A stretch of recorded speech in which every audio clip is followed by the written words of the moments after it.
we go. Just make sure. Yeah, so hang on. A couple more people still coming in. Right, so Chris, I believe you should have sharing rights. So you're very welcome to start sharing. And Amanda, I believe you. I'm going to kick off, yes. Yeah, hello. You can start. There we go. Well, thank you, Tom. It's lovely to be here, and it's lovely to see so many of you joining us. We've not done this before, so do bear with us. We're able to answer all your questions at the end, and appreciate any thoughts and feedback. But basically, we're here to talk about the card industry. So let me just introduce my colleagues first of all. Chris Bryant, you can see, or I can see below me on my screen. He runs a company called Second Nature, which he will talk about shortly, and he is also Vice President of the Greeting Card Association. Next on my screen is Adriana Loveday, who is an artist, but also has owned and built up her own business called Mrs. Loveday. So she's going to talk about her journey later on and her brand. And finally, Grace is Head of Marketing at Carte Blanche. And that's a company I'm sure you'll all know. And their grey bear, I'm sure, is familiar to you. So very large company. So we come with quite a broad range of experience from our industry. My name is Amanda Ferguson. I've been in the card industry for over 30 years, mainly working in publishers. My background is sales and marketing. So I've worked for companies like Hallmark and Caroline Gardner Publishing. And now I head up the Greeting Card Trade Association. So the thing we all have in common is our passion for greeting cards. It's a lovely industry, and we hope that at the end of this, some of you may think about joining us because you will be made very welcome. But let me talk about getting into cards. So we, the greeting card industry, are a leading UK creative industry. We actually export our cards all over the world, and we lead the world in innovation and design. Next slide, please, Chris.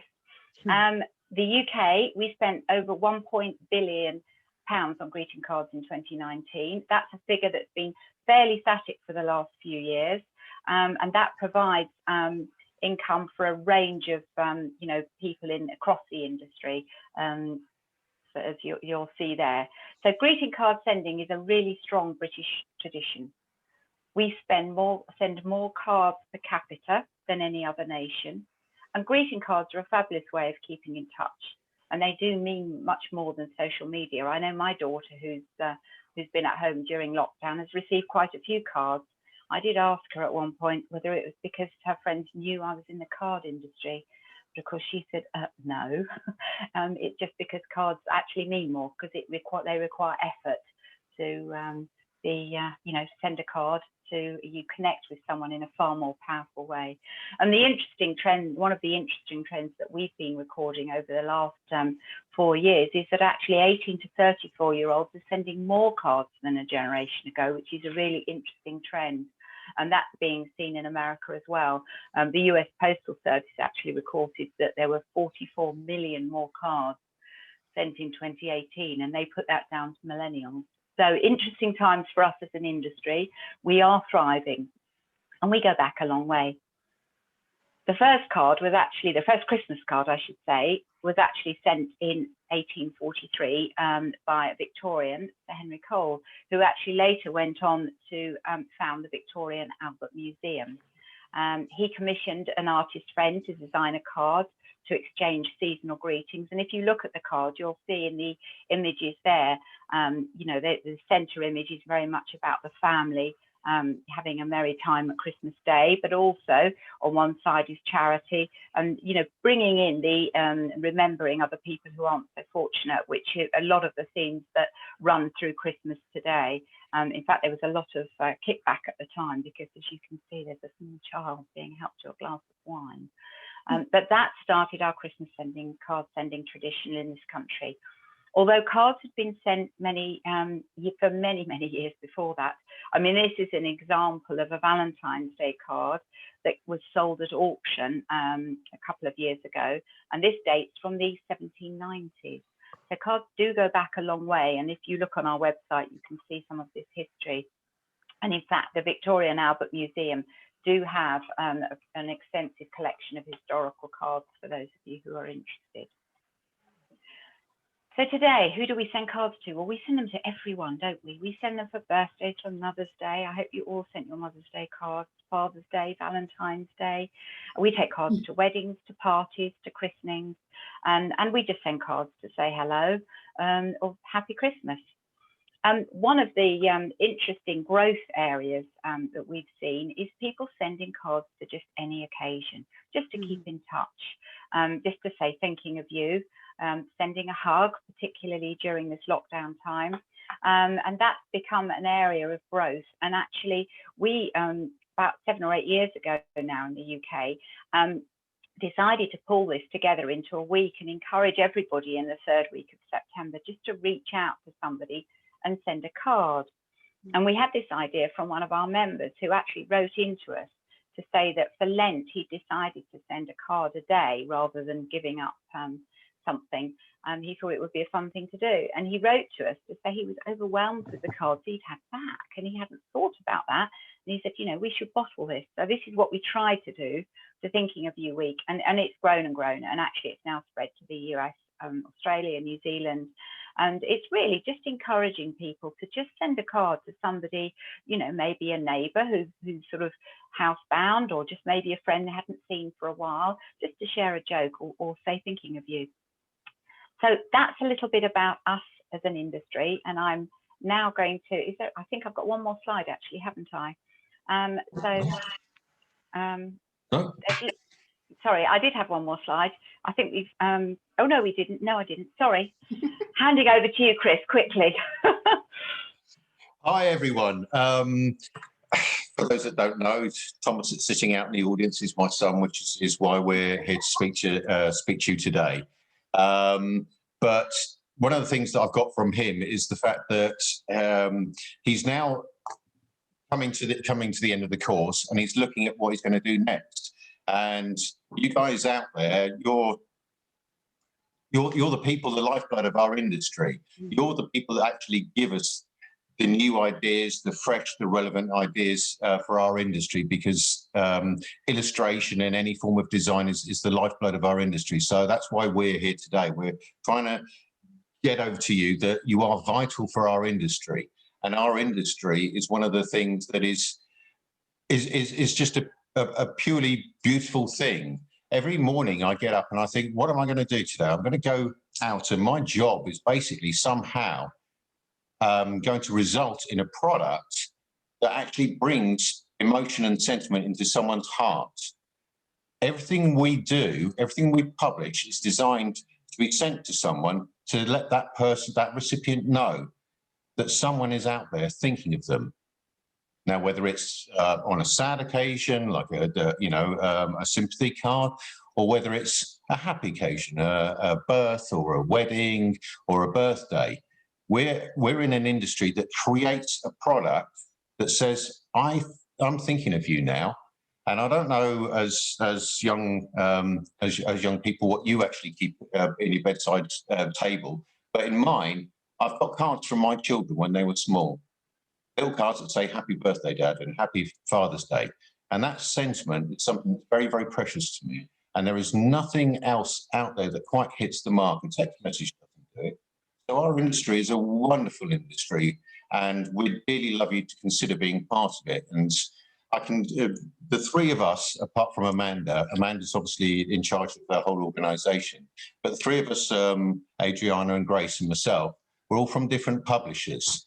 But we're working together today to try and actually show you different types of companies and what we do and what we publish and how our companies were started, and maybe just give you the inspiration to come into our industry. So anyway, enough boring stuff about me being about cards. I'll just give you a little bit of a backdrop on Second Nature. We had a founder, Rod Traeger, who in the 80s, he was just looking around and thinking that the cards were rubbish. There was very little design. We were using American products to try and actually bring some ingenuity into our industry, because we were very traditional, very staid, with lots of old verses. And he went out and bought some cards. And it doesn't say so on the slide, but how he actually did this was he bought a suitcase full of cards. And he brought them back to London, and he took them round doorstep to retailers, and he sold them. And then he went home And this is in the 80s, so he didn't have a mobile phone. He sat there and he waited for the phone to ring. And then the phone rang and said, can we have some more cards? And so he went and took some more cards and he ran out. So he went back to America with a suitcase and he got a load more cards. And after 2 or 3 journeys, he said, I just can't do this anymore. So he started Second Nature. And he did that because he just saw a gap in the market and thought, we really need to bring some new product in. It needs to be more exciting. It needs to be more expressive. And so that's how I founded Second Nature. And his whole concept is that a greeting card is not only a reflection of what you think about someone, about your own personality, but can also anecdotally be viewed as almost like a societal point in time. You can look at cards and see sort of like certain colours and fashions and trends and things like that. And there may be things that are going around now, like vaccination cards, funnily enough. And that will put in 10 years' time, you'll look back on that and think, wow, cards. Wow, I remember that. We were sending cards out about vaccination, about COVID. What a weird time in my life that was. Because, I mean, this is a purely unprecedented time, but cards anecdotally through history will actually document that sort of thing. So what is, not only is it a beautifully creative thing, but it's actually sort of like almost like a historical thing when you look at it that way. Anyway, in terms of Second Nature, we've been running for over 35 years. We started out doing some very nice foil cards and some humour cards. And then we came up with concepts of a 3-dimensional pop-up card, which is and it's still the only elastic band powered pop-up card that actually springs to life as it comes out of an envelope. And because that put us over to China in manufacturing, we started playing around with hand finished cards, and we were one of the first companies to start mass producing handmade cards, bringing them back to the UK. And that's now what's almost defined us, and we are known as one of the largest suppliers of the most amount of designs of commercial handmade cards. And so that's our little area of industry. We sit like fairly in the middle of about the top 50 publishers or something like that. But there are actually over about 900 publishers in the industry, from small to large, and that's not including the very, very small publishers. So it's a huge, massive industry. It's really exciting. It's very, very diverse. There is a card out there for everybody, and it's just finding it. If you go on sort of like some of the smaller publishers, some of the more adventurous websites like Etsy, you can find bespoke cards, or you can find ones in shops. But there's a card out there to send for every single occasion if you look hard enough. And to be someone that can actually join that industry and help us to bring new ideas, that'd be absolutely lovely. I've kind of talked a little bit, I mean, in terms of about the industry itself and about motivation, but the company itself, we employ probably 60 people, including sales reps. We publish in currently 10 different languages. We distribute to over 30 countries. And we sell an awful lot of cards. I don't know how many hundreds of people involved in the supply chain, but and that's across the world. But we're just what I would say is a sort of like a medium-sized publisher, and so I've talked about a medium-sized publishing company. Now I'm going to hand over to Adriana. That's possibly a little bit more interesting because she actually turned the dream into a reality. So Adriana, if you want to talk about your company. Hi, I'm Adriana Lovesey, and I'm the founder of Mrs. Lovesey. As Chris said, I'm an independent publisher, so I just run the business myself. I launched Mrs. Lovesey in 2015 whilst I was on maternity leave with my oldest son. I actually come from a fine art background. I actually studied fine art at the Slade School of Fine Art. And then after sort of graduating, I just needed to earn some money. So I was temping, ended up in the finance industry, funny enough. So, but obviously I think the regular income, just that kind of being able to buy nice things, I kind of just got stuck in there for a little while. And then I think when I got pregnant, I decided I sort of had to reevaluate life and think, do you know what? I'm doing this job because of the money, not because I'm really enjoying it or I love it. So I decided to have a look at what else I could do. and I'm naturally a creative person. I even brought creativity to my, you know, in the finance sector. So I decided on greeting cards because I kind of made greeting cards just for friends and family, and it was quite fun to do. So I thought that was a good starting point. I mean, the one thing I love about the greeting card industry is that it's something positive. You know, you're actually doing something that brings joy to other people, which actually is amazing as a job to do. You know, that what you produce can put a smile on someone's face. Also, it's actually a great business model because you can do one design and can sell it like lots of times over. You know, I could do painting and, you know, it sells once, you know, but my one design, I can just sell that over and over again, which is brilliant.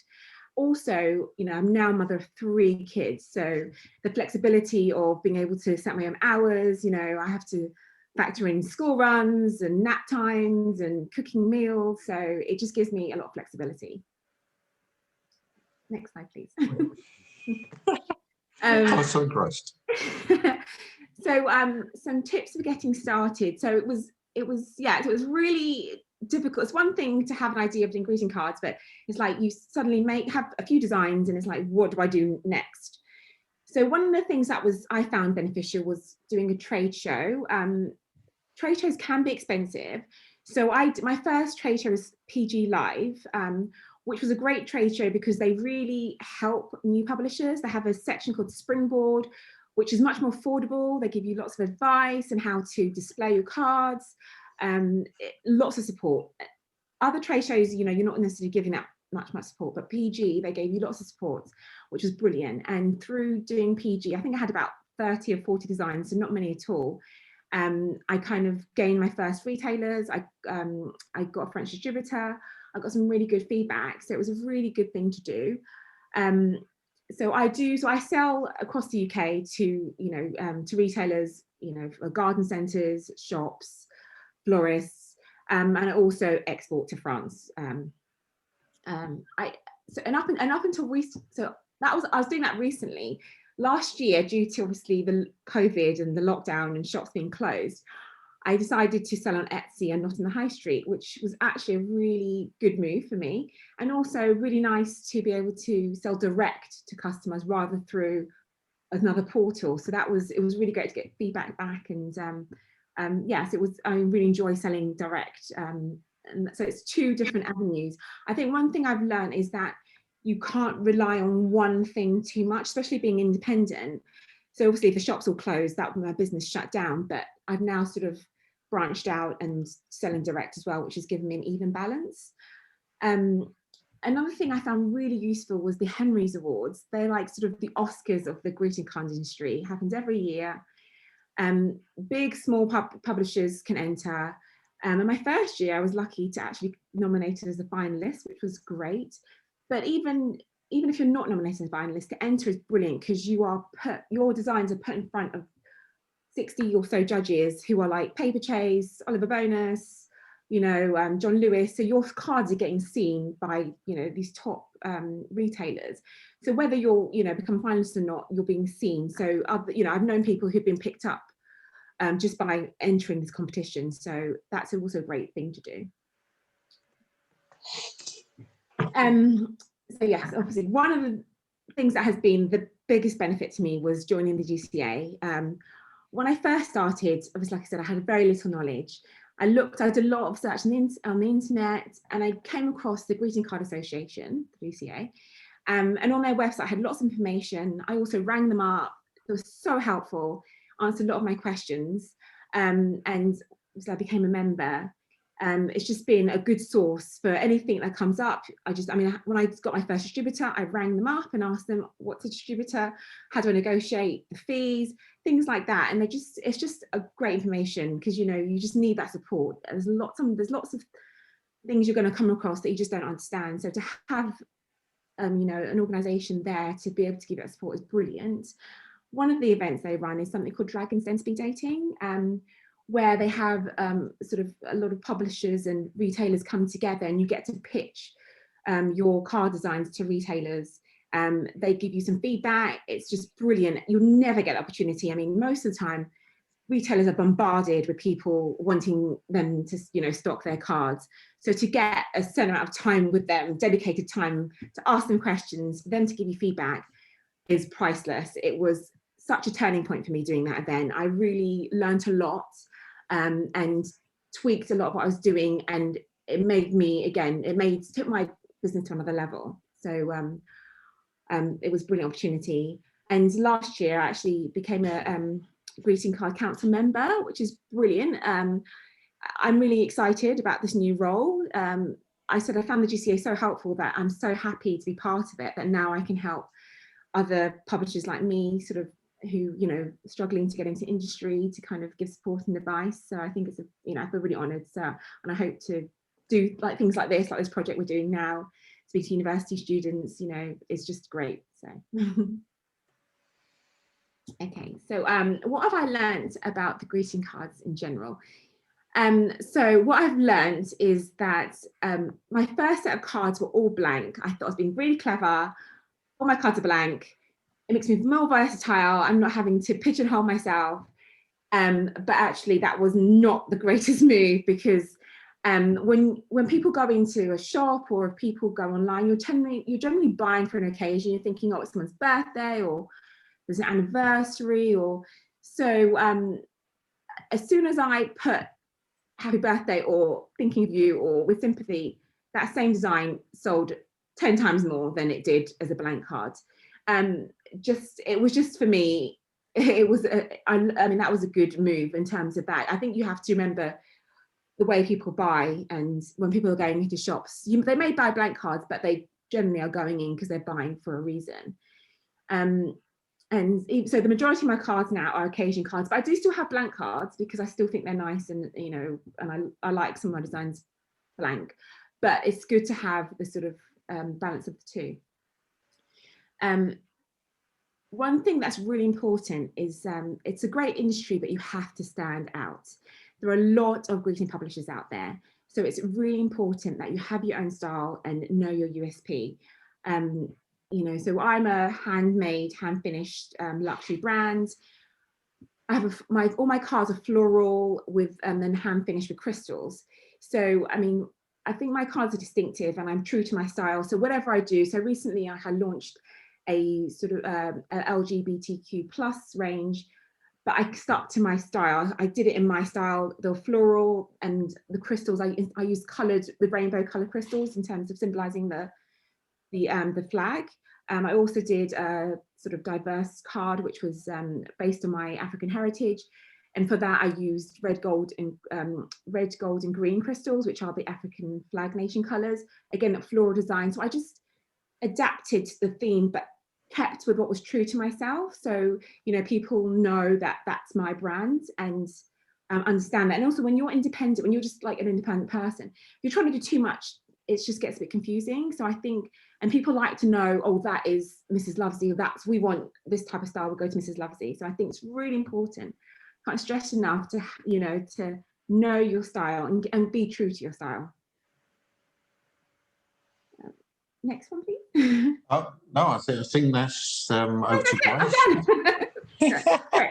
to Grace. Grace, can you, if I move you on? Yeah, so that was really interesting, and I kind of heard that whole story before. And I'm going to tell you a bit about Carte Blanche, and we're classed as, so we're the largest independently owned greeting card publisher. So our business started actually where Adriana was 30 years ago. So it was founded in 1987 by our chairman, who's still our chairman. He still owns the business. His name is Stephen Haynes.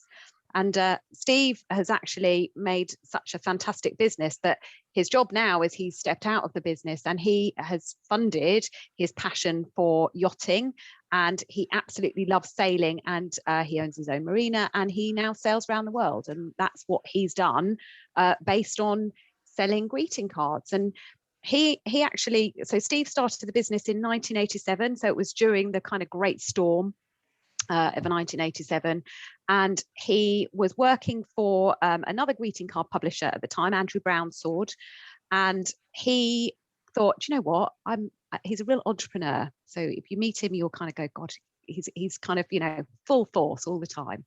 And he kind of loved the industry, but he didn't want to do it for someone else. And he thought, do you know what, I can do this myself. And he got on board with a little artist, so somebody who was kind of like you, sitting in your shoes at the moment, who had a talent for drawing and designing and illustrating. And he said, I want to start my own card company. He sold his motorbike to do it, and he launched with 6 greeting cards, and you can see like a little selection of them here. So these 6 greeting card designs were the ones that we launched with, and we've moved on a long way since then. So from these 6 greeting cards, I'm going to ask you to move on to the next slide, please, Chris. We actually created the Me to You brand. So lots of you guys will know the Me to You brand.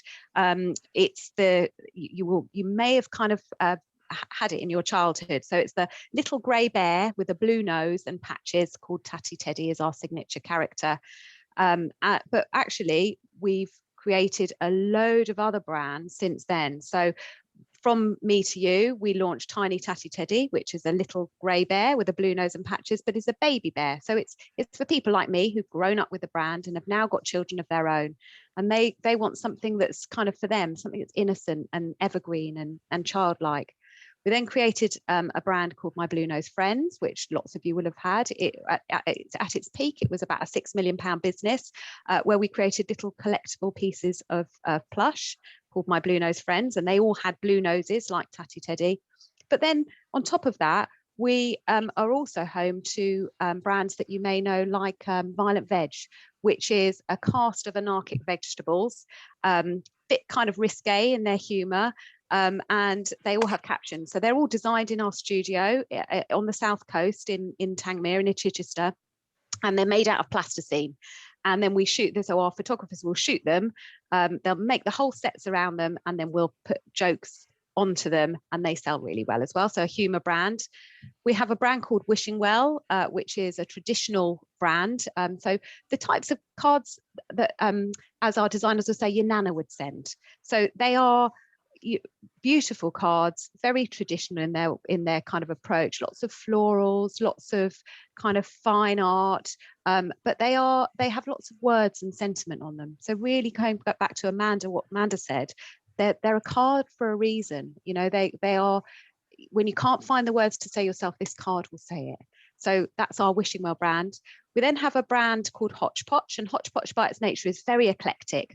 So we have a studio in London where our Hodgepodge team sit, and they're kept very separate from the rest of our designers, because we want them to be on trend all the time, finding the latest kind of trend, whether that's a sloth or a unicorn or a sausage dog or a particular style of typography, and they will create some amazing cards, but very contemporary trend, and they will be in and out as the kind of seasons kind of go on. And then the brand that you can see there is a brand called All Creatures. We have a capability of not only creating greeting cards, but we've actually kind of branched out into plush, as you can see here, because we wanted to have a physical embodiment of our brand. So that's why you might see Tatty Teddy with a grey bear and blue nose and patches that you might buy in Clinton's or in your independent retailer or even in Tesco's. This is something similar. So we create great quality plush, very lifelike in this case for our All Creatures brand.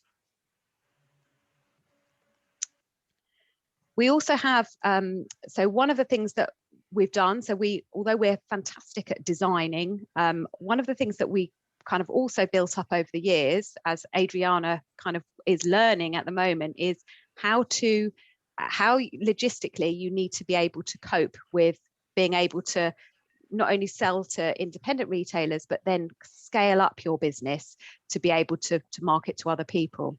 And actually, we've gained such a reputation for being able to logistically be able to supply to people like Tesco's and Asda and Morrison's, and internationally as we do.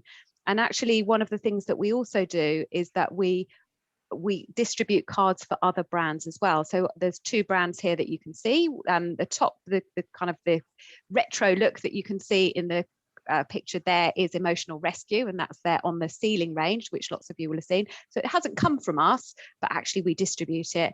And the range on the bottom is from Blue Mountain Arts, which is one of the best-selling sentiment brands in the USA. So we distribute for other people as well. We employ about 130 members of staff, and they are from kind of all different kind of walks. So I look after marketing, for example, so we have sales and marketeers, but we also have a great team of product developers, customer service, finance, IT, supply chain experts. And the lady that you can see pictured there is a lady called Rebecca, and she's one of our graphic designers. And she was actually nominated for the most promising young designers at the Henrys in 2019. And I suppose sitting in your shoes now, one of the opportunities, you could go Adriana's route and you can start your own business, or actually there's lots of greeting card publishers that are absolutely hungry for new talent and artists and designers and illustrators. So it's if you don't want to take the entrepreneurial route, there are publishers like us who will employ you to do what you love and to draw for a living. And that's what Bex does down there. She creates fantastic designs. We've won lots and lots of awards for what we do. We've been in the Fast Track 100. We've won the licensing awards. We've won lots of Henrys awards, which Adriana has talked about. But really, it's on the strength of Me to You as a brand. Me to You, the little grey bear with the blue nose and patches, is one of the most recognizable brands. So we've got 96% brand awareness. So that's equal to about classic Disney. So in the UK, people will see our brand and know what it is. We're distributed in around 9,000 retailer roof shops in the UK. So that's everything from small independents to B&M Bargains and Tesco's and all over the place. Marks and Spencer's, that kind of thing. Every week we sell about 150,000 greeting cards, and we're represented in 190 countries in 12 product categories. So by product categories, we've actually licensed our brand. So the design that you could design actually could end up on not only a greeting card, but it could end up on a cake or some bedding or some pajamas. So, it can take you in all sorts of routes and all sorts of mediums. And remember that all of that started from selling just a greeting card. So yeah, it's an amazing industry. Next slide. And I'll hand over to Amanda, who will tell you a bit more about where it can take you. Thank you, Grace. I hope you found that interesting. As you can see, it's all three businesses doing very different things in different parts of the industry, and that's what makes our industry so interesting. There are, as Adriana and Grace both said, lots of opportunities, different ways that you could come into the industry. It is highly competitive, but as Chris said, you're the future. It's a new talent and blood coming into the industry that is what makes it so exciting. So you can either become a publisher yourself and go down the route that Adriana did, and indeed Steve Haynes and Rod at Second Nature, and start your own business. Or indeed, if you just want to do the illustration, you can look at working for a company, or indeed, set yourself up independently and as a freelancer. But there's lots of information about this on our website. You could do the next slide, please. I think we've got some, this is just going a little bit back over what Chris said at the beginning. The emotional aspects to conveying sentiment in a greeting card, so the visual aspect and the written word, and they do need to go together. And as Adriana said, the writing or the caption is very important for most card sending situations, because most people feel more comfortable buying a card that has the message they want to give clearly written on it, and then they can write their own words inside. So that's really where the bulk of the sales are, and actually you need the message and the image to go together, and that will come out in the brief that we'll talk about in a minute. So just to say, and there's a handout that Tom has with some of the links through to relevant bits. There's lots of information on our website. There's also a jobs board, but there's also lots of information on how you can access the industry and what you should be thinking about. So do, as I say, have a look at that, and have a look, follow through the links on our our handout. And, you know, as Adriana said, you know, earlier, all of us on the council, we really want to, you know, help people like yourselves coming in the industry. So don't be afraid to get in touch. hello@gca.cards comes to me. I'm now going to hand over to Grace and Adriana, who are going to talk a bit about the brief. So Chris, would you mind popping the brief up on screen? Are you able to do that? Yeah, hopefully. So while Chris is doing that, I'll be the glamorous assistant, or not so glamorous assistant. I think kind of what we're hearing here is that we love our industry, and you know what I would say is the UK greeting cards industry is one of the most creative industries in the world, if not the most. And you know, the likes of the USA and Germany and Australia all look to us for what's coming up next. So you know, to be part of that and be leading the way, God, is so exciting. So you know, we really do hope, you know, we want new talent to come through, and we hope that you will be part of that with us.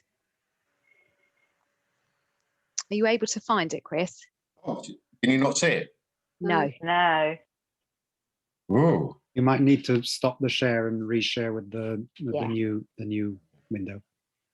And whilst I'm talking, Natalia, I absolutely love your illustration, your skull. Looks amazing. We good? Yes, Okay. can see it now. Thank you. So you guys are going to get a copy of this, but I'll just kind of talk you through it. So essentially, Thinking of You Week is in the 3rd week of September.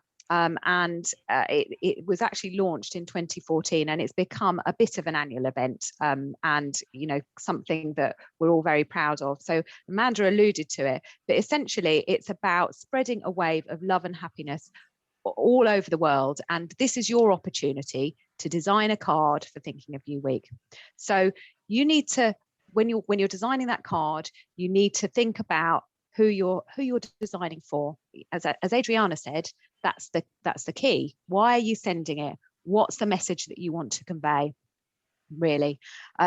When you're thinking about it, think about the words that you might use. You might put a caption in there that might be sending you a paper hug, thinking of you, just something very, very simple, an uplifting message. But whatever you decide to do, the choice is yours. You could make it very humorous. You could make it very illustrative. You can make it with typography rather than, you know, an illustration, or a combination of both. But whatever you do, think about the recipient and think about how best to appeal to them, because that is what will kind of win you this final design. It needs to feel very kind of commercial. Think about how it's going to sit in a store as well. We've included a lot of information on this brief, which I'll encourage you to read later, which is about the print specifications, about the trim, about the bleed, about that kind of thing. And there are loads of resources on the GCA website that will talk to you about that. What we have said is that you need to, that it will be a card that's printed without any finishes. So by that, unlike the way that Adriana does things and the way that Chris does things with rubber bands and gems, unfortunately on this occasion, we're not allowing you to do that. What we want you to do is just think about the illustration. It's the strength of the illustration, the strength of that caption that will appeal. So we're going to be printing it on either uncoated or coated board, and it's your choice as to kind of how you want that to feel. Sometimes uncoated can feel very tactile, so it may be something you want to do, or you may want to have a very clean, crisp finish with the coating on that. So by coating, I mean it's a bit like a kind of varnish, makes it a bit shinier on the top. So just think about how you want that to be. You can also have choice over the size that you want to have, although we have stipulated that there are 5 sizes there that we want you to look at. And the reason that we've done that is because it needs to fit inside an envelope essentially. But we have given you I suppose the flexibility to work with a format and a size that's going to suit your style and your illustration. So you've got a bit of choice there. In terms of, if you could just kind of whiz down a little bit, I'm going to whiz over the bleeds and the trims and the folds, because that's all very technical. It's all something you can kind of get your kind of teeth into. But what we have done is we've created some artwork templates for you to use, because going into the greeting card industry is something completely different. So we've given you some templates which include some of those bleeds, some of those folds, that kind of thing. When you submit your artwork, you'll need to think about the resolution. So make sure that it's at 300 DPI, make sure that it's in CMYK, and you need to tell us what's on your page 1 and what's how it works. It's just flipping around a little bit. Yeah, sorry. It's okay, thank you. Thank you. So the bit that you're going to be most interested in is the prize and kind of what it's all about. So the winner of this brief will be decided by a bunch of panelists. So it will include panelists from the GCA, which is made up of greeting card publishers, a printer, and also a retailer. And the reason that we're doing that is because your prize is to have your design professionally printed and delivered in to be able to be sold in a retail shop. So the retailer that has very kindly agreed to do this is a retailer who's got 7 shops in the south, and they're called House of Cards, and they have committed to buying 12 units, which they will sell and promote on Thinking of You Week. So you can actually go into that store and see your card on sale. From that sketch that you've done, you can see that card on sale. You'll also have a number of cards that you can have for you that will be printed to be able to send to friends and family. But actually, what the retailer has also said is that if they see fantastic scale sales and fantastic scope from this, then they may talk to you about selling that on an ongoing basis and buy more from you. So part of your brief, a part of your prize is to have that kind of link with the retailer so that you can have that conversation as to sell your cards. You'll also be invited to attend PG Live. So this is the trade show that Adriana attended when she first started in the industry. So it's Progressive Greetings Live, and it's actually a trade show that's run by our trade magazine called Progressive Greetings. It's been in the industry for 30 years now. They are huge champions of artists and designers and illustrators, and that's why they have the springboard area of PG Live. And I'd encourage you, even if you don't win or you whatever, to come along to that show. It really is a hotbed of just creative talent, and it buzzes, and it's fantastic. Adriana will tell you it's lovely. But you'll be invited to attend PG Live, and your design will be showcased there on the GCA stand, and we'll also feature it on the GCA website as well. So it will be some PR for yourself as a up and coming designer, and those kind of that area is visited by journalists, industries, consumers. So it's a fantastic showcase for you as well. There's also a couple of runners-up prizes as well. So you also get professionally printed greeting cards that you can use for your portfolio and send to friends and family. And you can sell them as well if you want to. So they're yours to do. You'll also be invited to attend PG Live as well, and your design will be showcased as one of the runners-up as well. So that's the prize, and it's fantastic. I don't know if you've got anything to add. I talk for England, Adriana. So is there anything you want to add? I was going to say, also do your research. I'd say do your research before you start designing.